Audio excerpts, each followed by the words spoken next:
I'm the Executive Director of the Euthanasia Prevention Coalition. The Euthanasia Prevention Coalition is a national group of individuals from all walks of life and beliefs who oppose MAiD. Today we have with me from remote, we have Kelsey Sharon, a military veteran, a business owner, speaker, writer, and social media influencer. Alicia Duncan, whose mother died by MAiD in 2021 based on circumstances related to her mother's mental health. And we also have, who's now also become a worldwide speaker and author and advocate, and Dr. Paul Saba, who's well known as a family physician in Lachine, Quebec.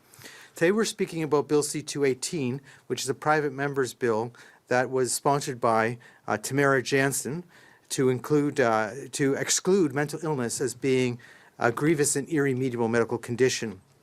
This change to the criminal code will prevent persons with the sole condition being a mental illness from being approved for medical assistance in dying, better known by myself as euthanasia.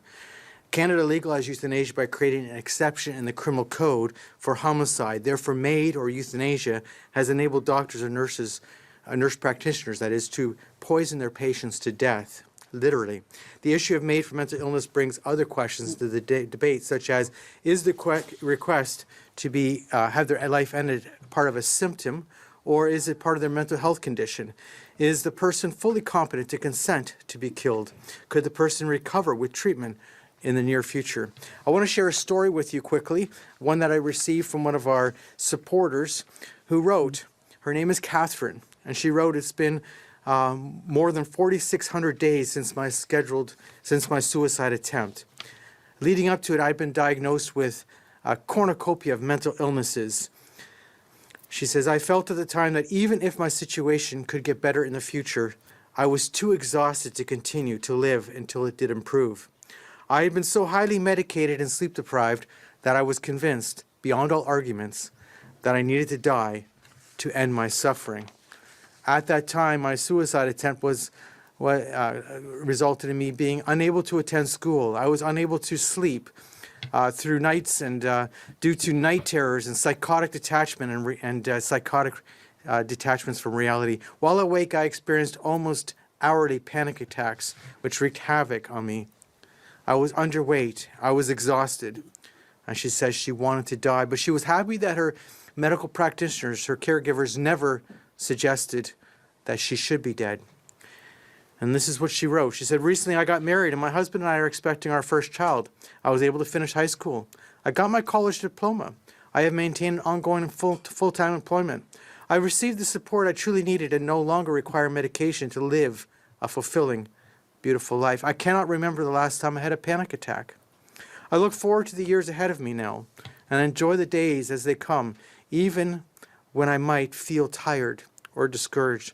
I'm so proud of the girl I was who endured so much hardship to overcome that seemingly endless and utterly hopeless pit of mental illness I was trapped in, and I'm so grateful for that medical system that did not suggest and could not suggest that my suicidal desires might have been actually a good thing, something that I should do.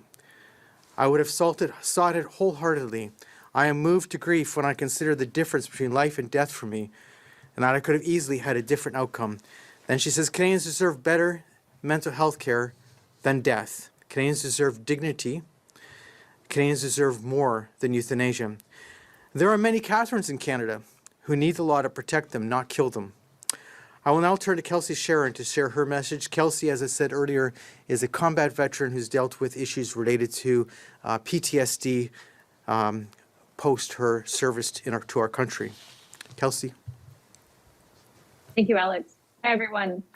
My name is Kelsey Sharon, and I'm here because Canada is standing at a breaking point that most people don't see coming. And for years, veterans and people with disabilities have been fighting for basic rights, screaming from the rooftops that something is wrong. We are not asking for special treatment. We never have, just the chance to get better. And instead, we've been met with a system drifting from how can we help you live to how can we help you die. MAiD was sold to Canadians as a narrow, humane, safeguarded system. Today, it's been expanded toward people who are not only not dying, they're just suffering due to this country's continued failures.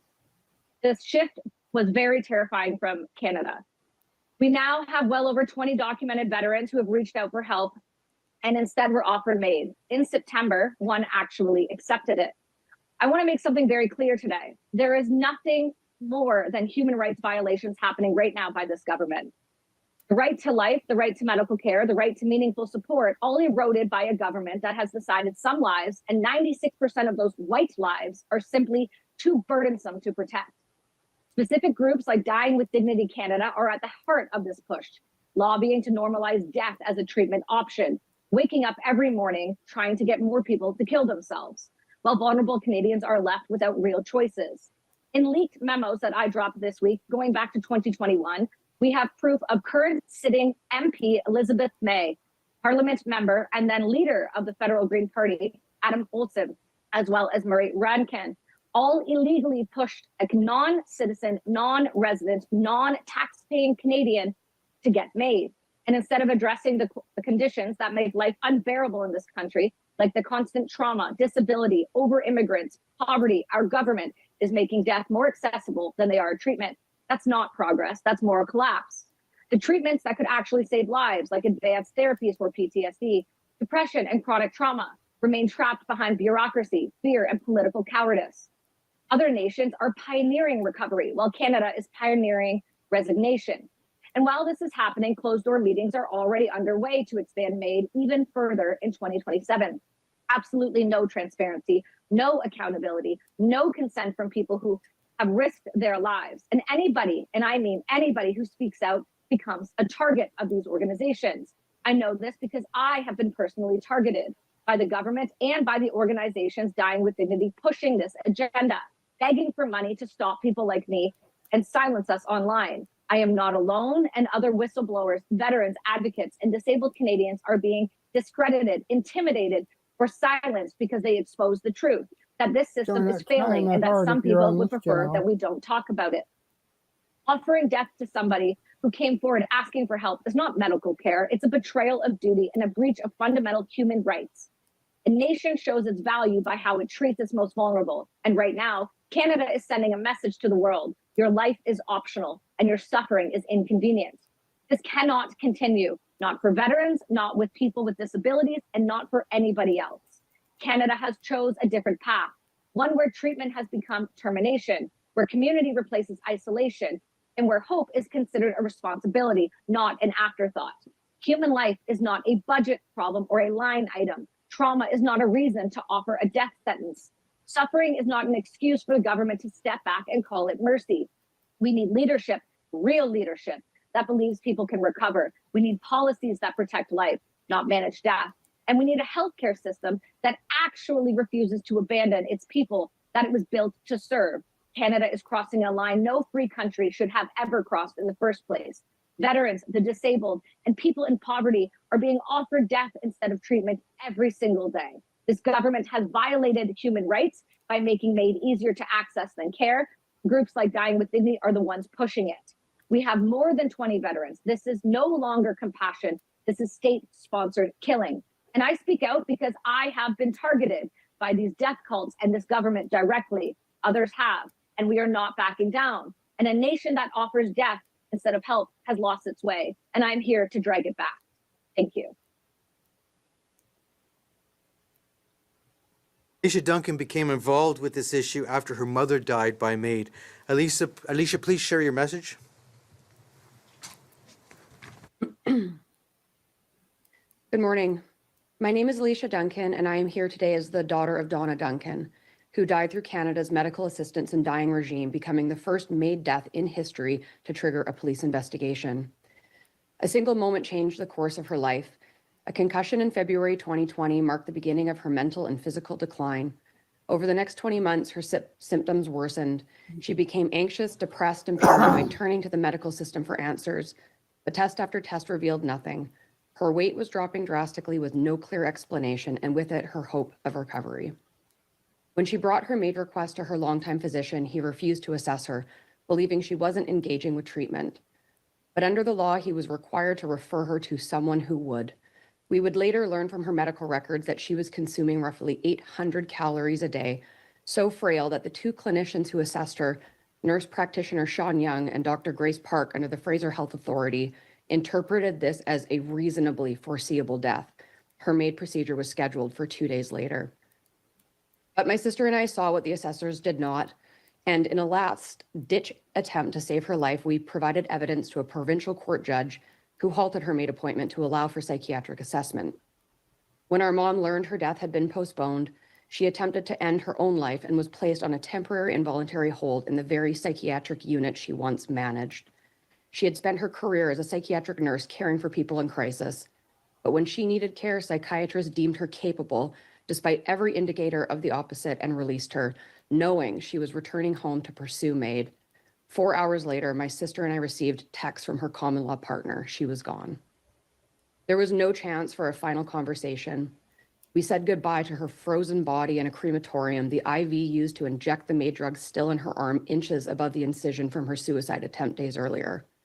That image became the source of flashbacks, later diagnosed as post-traumatic stress disorder. In the weeks that followed, we searched for answers. What we found was a system with no mechanism for accountability. Her records were contradictory. Another recent overdose attempt had never been disclosed. Self-diagnosed conditions were written as clinical fact. When we brought this evidence to the police, they opened an unprecedented investigation in Canada's MAiD history. But Fraser Health refused to release the MAiD assessment records even to the investigators. The Privacy Commissioner upheld that refusal. The only person legally entitled to request the documents that might reveal whether her assisted suicide was lawful was my mother, and she was dead. Her death compelled her family into advocacy. It has carried her story to the Federal Committee reviewing Canada's assisted suicide laws in 2022, where policymakers confronted the ethical terrain her case laid bare. And earlier this year, it carried that story into parliamentary rooms across the United Kingdom, where lawmakers are studying Canada as a test case as they consider legalizing assisted suicide there. What our family lived through stands as evidence of a law expanding faster than the safeguards meant to keep people safe. 4 years later, we still do not know whether the law was followed, not because the truth is complicated, but because the system is designed to prevent families and even police from finding out. Her case showed there is no requirement for a practitioner to verify a diagnosis for a MAiD assessment, no burden of proof, no consequence when errors end a life, no access to records, no appeal. There is no meaningful oversight. And now in 15 months, Canada is scheduled to expand assisted suicide to those whose sole underlying condition is mental illness. Yet leading experts warn mental illness cannot be declared irremediable. There is no test, no scan, no metric that can say a person's recovery is impossible. Autonomy, the word we hear so often, does not survive in a system where the alternatives are untreated suffering, homelessness, poverty, extensive waitlists for specialists, emergency room closures, or disability payments that do not cover rent. Autonomy collapses when people are forced to choose between pain and death because care simply does not exist. But consider this. If restricting MAiD is viewed as a violation of human rights, then denying Canadians timely access to care must also be understood as a violation of their human rights. My mother's life and her death reveal something we can no longer ignore. A country that cannot reliably provide care cannot responsibly provide death as its substitute. In the coming months, MPs will vote on Bill C-218. If passed, its impact will be profound. It will permanently halt the upcoming MAiD expansion, sending a message that people living with mental illness deserve a meaningful standard of care. To Canadians listening, your voice matters.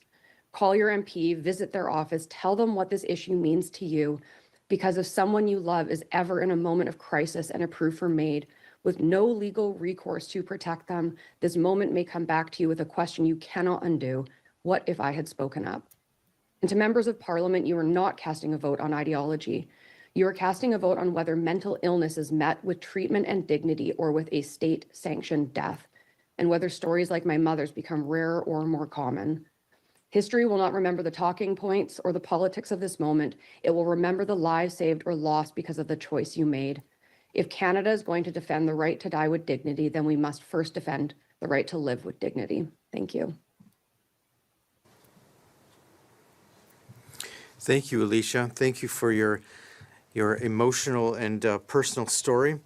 Dr. Paul Saba is our final presenter. He's a family physician in Lachine, Quebec, who has many years of experience for caring for patients, but also has written a book on this topic. Thank you, Dr. Saba. As a physician, I I've taken an oath not to do harm. Our government is doing more and more harm. Not only have they failed us in our healthcare system, where Canada is considered to have one of the worst waiting times in the Western world, but we're using medical aid in dying, which is really euthanasia, as an excuse and as a reason to save money.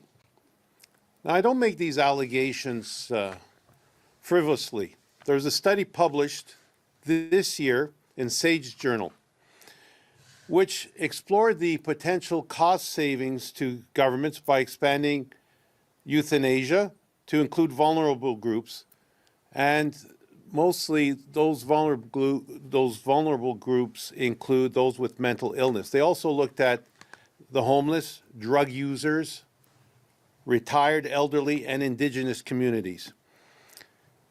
This was a well-done study.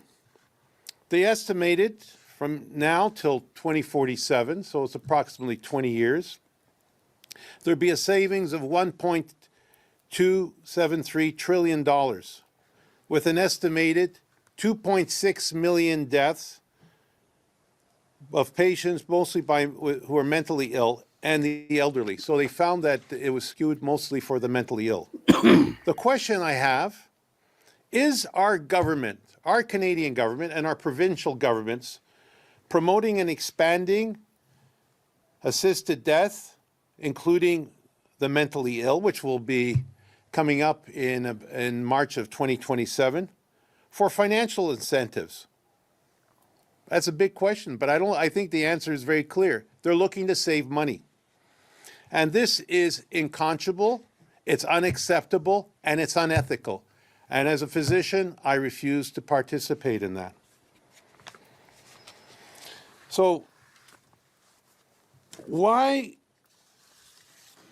can the government do what is unethical, and we're told to be ethical in our practice, except they give us laws that make us unethical?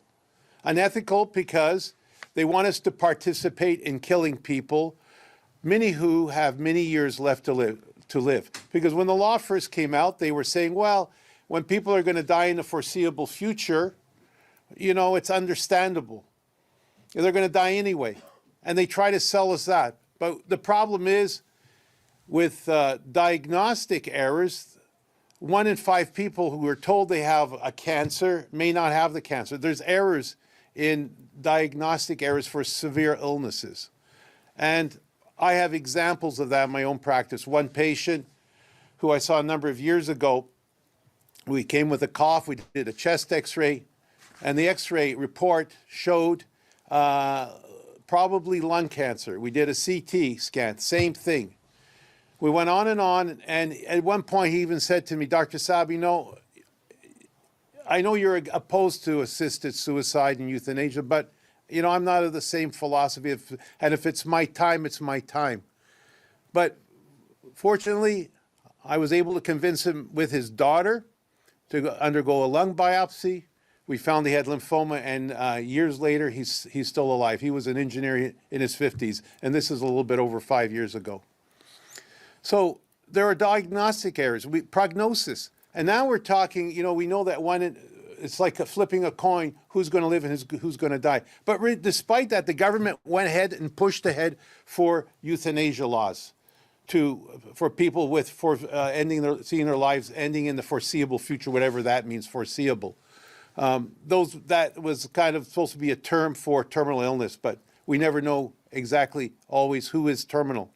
And then now they expanded it presently for people who have handicaps with years to live, decades to live. I sit on a committee where I review deaths at a major university hospital.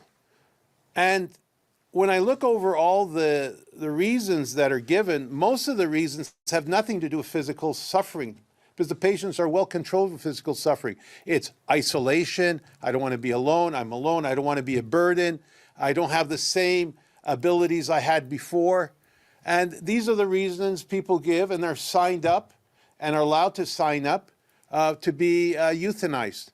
And now we're going to be going forward to those with mental illness, and we know already that nobody can know who is treatable and untreatable. You know, you're going to have two different psychiatrists say the extreme opposite of, you know, this person can be treated. Another psychiatrist says, no, they can't be treated.